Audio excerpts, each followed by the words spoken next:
maamulka Puntland ayaa xukun isugu jira xabsi magdhow iyo karbaash ku riday dhalinyaradii loo haystay inay ka dambeeyeen kufsigii Galdogob ee baraha bulshada lagu faafiyay. Faafahinta warkan waxa magaalada Gaalkacyo nooga soo diray waryaheena Liibaan Cajiib Xaaji. wararka imaanaya degmada Galdogob ee gobolka Mudug ayaa sheegay in maanta halkaasi lagu xukumay dhalinyaro dhamaadkii sanadkii hore 2 gabdhood ku kufsaday deegaano hoos yimaada degmadaasi kadib markii ay ka afduubteen gudaha degmadaasi xilli ay mariyeen gudaha magaaladaasi. dhalinyaradaasi oo xukunkooda lagu saleeyay shariicada Islaamka ayaa waxaa xukumay guddi culamo oo u istaagay xalka gaaridda kiiskaasi iyo mas'uuliyiin ka tirsan maamulka Puntland.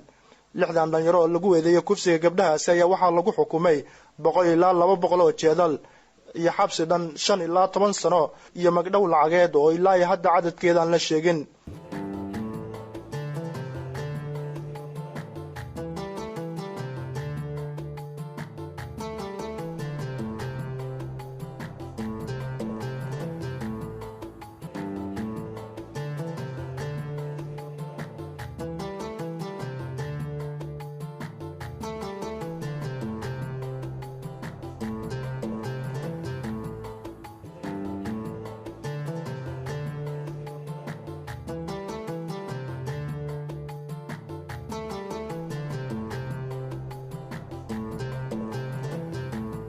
goobta xukunka ay ka dhaceysay ayaa waxaa goobjoog ka ahaa mas'uuliyiin ka tirsan maamulka Puntland sida wasiirka wasaaradda cadaaladda maamulka gobolka Mudug kan degmada iyo bulshooyin aad u fara badan waxaana ammaanka goobta ay ka dhaceysay maxkamadeynta si weyn u sugayay ciidamo ka tirsan maamulka Puntland oo dhawaan halkaasi gaaray.